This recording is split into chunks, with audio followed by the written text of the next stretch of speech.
Something brand new in the shop. Got an early release of the new Vaterra Ascender kit. Now, it is a kit, but as you see here, I've already got it fully assembled. Now, while I was assembling the kit, I went through and did an in-depth, detailed look at a lot of the significant parts and pieces of this vehicle. So, I'll have an extensive, long video for you guys that are really interested in this kit and want some more in-depth information, and I hope to have that for you guys really soon.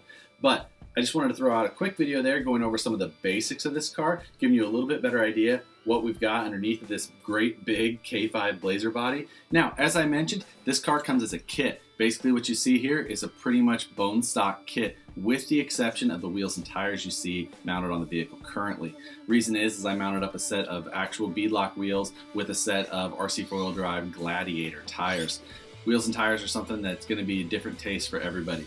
This kit comes with a set of TSL SX licensed Super Swamper tires made by Vaterra. So these are an actual Vaterra produced part, not a Pro line. Now the compound on these feels pretty decent. The foam in them is nice and soft, should be a decent combination on the rocks. The wheel that it comes with is a non-beadlock chrome plated wheel. So I'm not a huge fan of glue-on wheels, but it does help keep the cost down for vehicles, so it's understandable why they do that. As I mentioned earlier, this is a big body. It's really gonna kind of swallow up most scale bodies in comparison.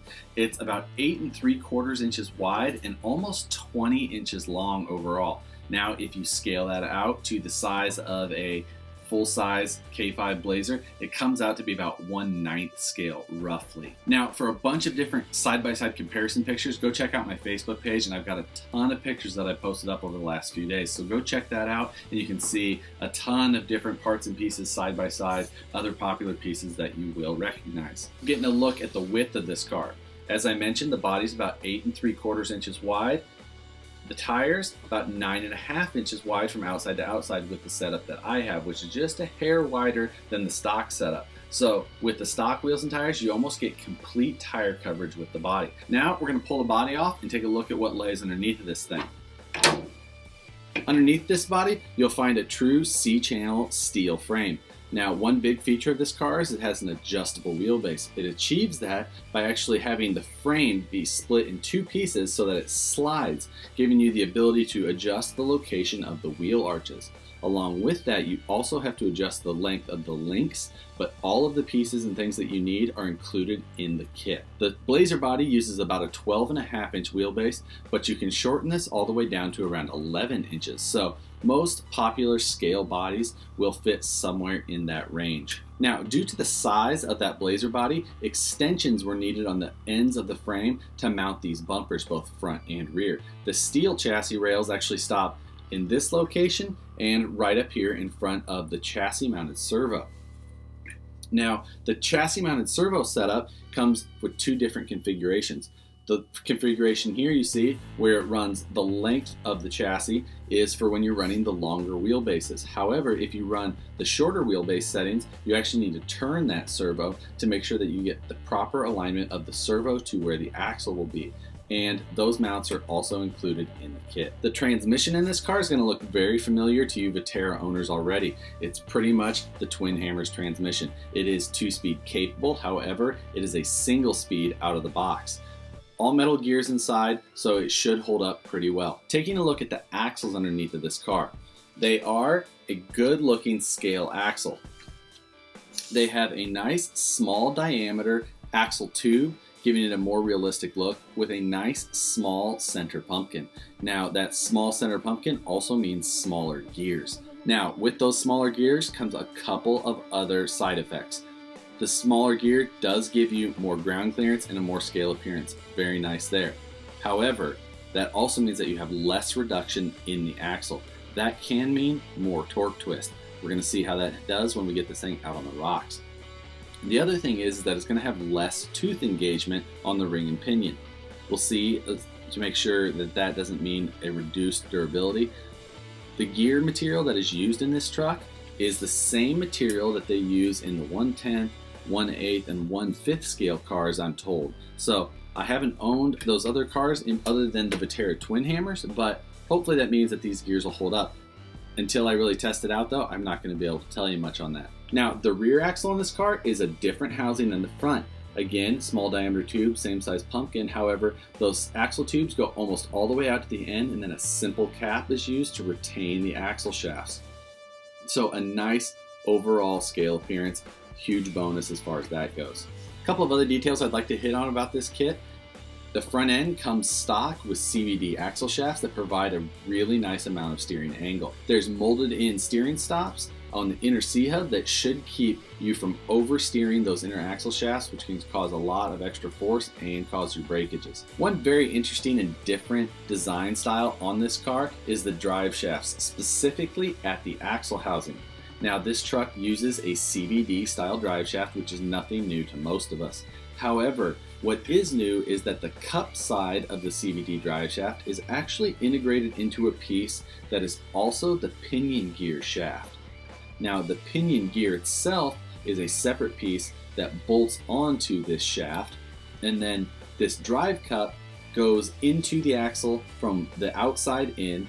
The pinion gear bolts on. The pin that goes through the bell side of the drive shaft is retained by the ID of the bearing that goes on the outside of the axle. A little bit hard to understand. You'll probably understand better when you get a kit of your own.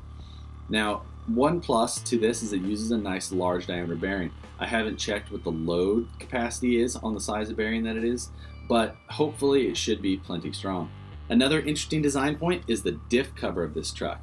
The diff cover actually retains the ring gear into the axle housing. There's no bearing caps inside or anything else. It's only the diff cover. The diff cover bolts on with 4 2mm bolts that are retained on the back side of the axle housing with some nylocks.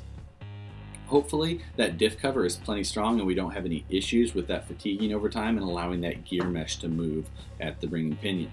This car includes a front-mounted battery system that's fairly outside of the box.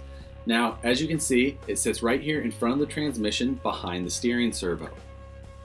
The interesting point of that is that it's hinged right here in front of the transmission, and then the other mount to that system comes off of the front axle. So that battery sits about as low as it can be at all times because it moves with the suspension. An interesting setup which should help keep a low center of gravity. We'll see exactly how that works over time. One thing is, this battery setup doesn't allow the use of stick pack size batteries. I know a lot of people like to run a large capacity battery when they're out scaling for those really long run times. With this setup, not really the case right out of the box. There's probably some modifications you could do to run a stick pack in a more transverse style setup if you'd like, but that's not something that is ready to go out of the box, so something to keep in mind. If you're ordering this kit, make sure that you have batteries that'll work as well. For that battery size, you're going to be limited to a battery that's around 4 inches long overall. The battery that I'm using is a 2200 milliamp 3-cell LiPo. For the rest of the electronics that I've installed in this car, I've gone with a brushed setup for now. I'm using a Holmes Hobbies 13-turn Crawlmaster motor. Now, that's a 13-turn 5-slot armature, which is very different than what the normal turn count that you're used to hearing is. That 13-turn is very similar to a 27-turn standard 3-slot motor. However, this motor has a much better low-end startup control. Very smooth on the bottom end, very nice for those scale, slow-speed crawling type deals. Overall, though, it's still got that top-end speed of around a 27-turn. I've gone with the stock gearing configuration in this car for now to see how I like that. I've paired that Holmes Hobbies Crawlmaster motor with a Holmes Hobbies waterproof BRXL ESC. Now, it's a waterproof speed control and the brush motor is fine to run in water. However, the electronics box that sits in the rear of this car is not waterproof out of the box. It is a water resistant style of design, being that the wires come in from the bottom and kind of break over, and there's also some weep holes kind of in the back side of this where there's the water would run. However, definitely not something that you would say is waterproof. So beware of that if you are looking to run these cars in water. Up front, I'm running a Futaba S9157 servo, also waterproof like most of the Futaba servos are. So for now, that's going to be my not so brief overview of the truck. Again, for the detailed in-depth video, watch in the next couple of days and I'll get into all of the individual little design features of this car. This car is pretty much done at this point. I'm gonna get the body painted, get it on here, and try and get it out on the rocks here soon. Hopefully I'll be able to get video of it the first time out, and I'll be able to give you my initial impressions of how this thing drives. So for more videos on this car, watch the channel, guys. I should have some comparison videos of it next to the SCX-10 soon as well. But for now, that's all I got, and we'll see you guys on the next one.